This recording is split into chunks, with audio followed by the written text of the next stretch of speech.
আনফালে বাইহাটা চাৰিআলিত এক অঘটন সংঘটিত হৈছে। পানীত ডুবি মৃত্যু হৈছে এটি শিশুৰ। বৰুৱাজানী গাঁৱত সংঘটিত হৈছে এই শোকাবহ ঘটনাটো।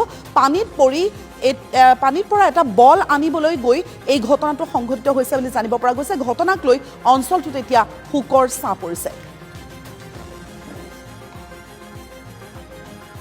মানে কি আছিল, আজি আবেলি টাইমত যিটো আমাৰ বৰুৱাজানী গাঁৱৰ নৱ শৰ্মা আছে, নৱ শৰ্মাৰ ল'ৰা শশাংক শৰ্মা, প্ৰায় 10 বছৰ বয়স হ'ব। তেওঁ সৰু বাচ্চা, তেওঁ অলপ খেলা ধূলাত এক্টিভ হৈ আছিল। তেওঁ বল খেলি থাকোঁতে কি হ'ল, বলটো পানীত পিছলি পৰি গ'ল আৰু ঠিক তেনেতে তেওঁ বলটোৰ কাৰণে তেওঁ পানীত নামি গ'ল। নামি যোৱাৰ পিছত তেওঁ পানীত ডুব গ'ল। পানী ধোৱা আছিল। বৰষুণৰ এইকেইদিন বৰষুণ হৈ থকা পানী মানে অলপ বাঢ়নি পানীয়ে সিহঁতৰ আগত এটা জান আছিল, সেই জানটোত পানীটো সোমাই খাল পুৰা ফিলাপ হৈ গৈছিল। আৰু সেইখিনি সময়ত কোনো মানুহো নাছিল ওচৰত।